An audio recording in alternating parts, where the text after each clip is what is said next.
Milí priatelia, mám dobrú správu. Zakladáme nový konzervatívny portál s názvom Spoločné dobro. Cieľom tohto portálu je spoločné dobro nás tu všetkých na Slovensku a hľadanie tohto spoločného dobra. Chceli by sme viesť dialog aj s ľuďmi, ktorí majú diametrálne odlišný názor na svet, na hodnoty, na ľudí, ako máme my sami. Chceli by sme viesť tento dialog kultivovaným spôsobom. Chceli by sme sa sporiť kultivovaným spôsobom. Chceli by sme zápasiť o slobodu slova, o slobodu vierovyznania, pretože jeden z tých zápasov už sa odohráva. Odohráva sa teraz aj tesne pred voľbami. Máme nasledujúcu sobotu, sú voľby na Slovensku, kde rozhodneme o tom smerovaní našej krajiny. A jedna z takých volieb je to, že prichádza nová antropologická revolúcia, kde už oficiálne napríklad Progresívne Slovensko hovorí o tom, že majú to v programe, kde chcú zmeniť trestné právo a každý, kto nebude súhlasiť napríklad so 72 novými gendrami, astrálny gender, color gender, fluidný gender a proste také pocitové gendre, kto sa ako cíti, tak ľudia, ktorí nebudú súhlasiť s takouto seba identifikáciou tých ľudí a títo ľudia povedia proste, že vy ste nenávistní, lebo proste vy veríte len v muža a v ženu, tak navrhujú, to už až taký severokorejský štýl, že navrhujú, že 3 až 5 rokov. A oni to myslia vážne. Ja som tu prečo som nahrával také video, že kde som tak v dobrom im hovoril, že to snad nemyslíte ani vážne, že chcete proste prísť s takýmto návrhom zákona. A oni to myslia vážne. Oni to myslia vážne, proste chcú skúsiť antropologickú revolúciu už aj na Slovensku. Chcú hovoriť o tom, že ľudia si môžu vybrať, kým sú, že sa môžu seba určiť. To neznamená, že budeš muž, budeš žena, môžeš byť proste čokoľvek. Môžeš byť čokoľvek. Bude sa to musieť, tak ako to oni navrhujú, bude sa meniť zápis rodného čísla podľa toho, bude sa meniť na matrike bez toho, že by, ja neviem, že keby sa chcel zmeniť to svoje pohlavie ten človek, že by musel absolvovať nejakú chemickú kastráciu alebo fyzickú kastráciu. Bude stačiť len proste, že sa rozhodne. A toto je revolúcia.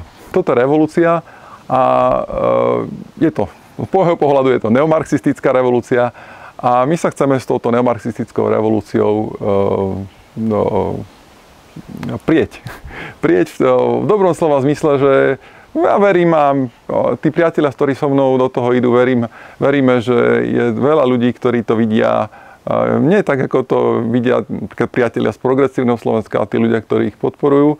A chceli by sme kultivovaným spôsobom viesť dialog aj s týmito ľuďmi, že my si myslíme, že sú mimo. Že to proste nie je správne. Oni si môžu mysleť o nás, že sme mimo, že oni si myslia, že je správne, že môžu zatvárať ľudí, ktorí budú tvrdiť, že mama a otec, ktorí milujú to svoje dieťa alebo svoje deti, že je to najlepšie proste pre dieťa. Otec a mama, že je to najlepšie pre dieťa.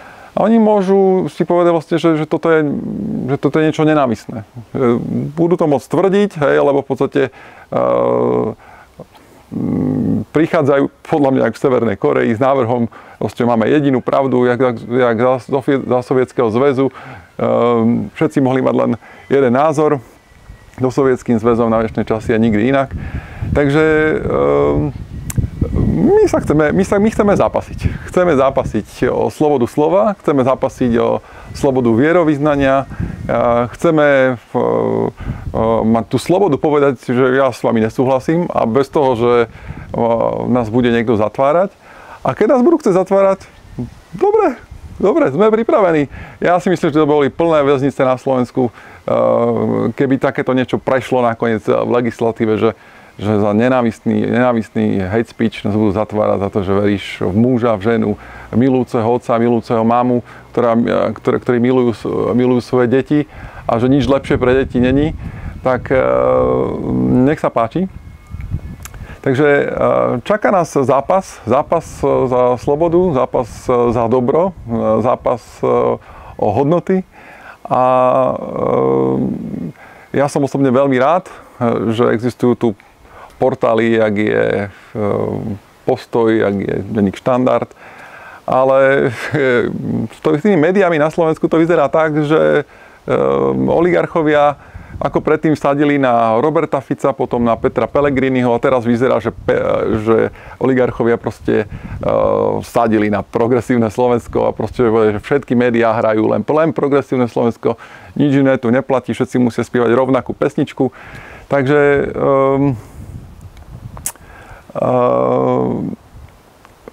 ak chceme slobodnú spoločnosť, ak chceme pluralitnú spoločnosť, nič nie je zadarmo, je potrebné proste zápasiť a je potrebné kultivovane komunikovať, je potrebné sa aj sporiť, je potrebné viesť dialog, a keď sa to zdá, akože sú to dve neprekonateľné proste cesty alebo hodnoty alebo strany, ale my chceme viesť tento dialog, chceme viesť tú komunikáciu aj verejne.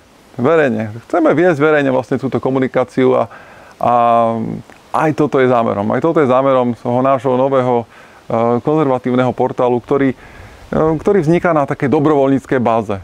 Že jednoducho dobrovoľníci sa skladáme pomaličky jeden po druhom a chceme to postupne profesionalizovať a ak vám ho hra zdá, tak by z toho mohlo byť profesionálne médium. To je zámer. Takže, milí priatelia, chcem vás požiadať, aby ste tento web a tento webový portál Spoločné dobro začali sledovať, aby ste ho zdieľali, aby ste začali podporovať tým, že budete o tom hovoriť, že budete čítať, že to budete komentovať, že sa pridáte, ak by ste vedeli písať, alebo by ste vedeli niečo nahrávať, nejaké podcasty. Takže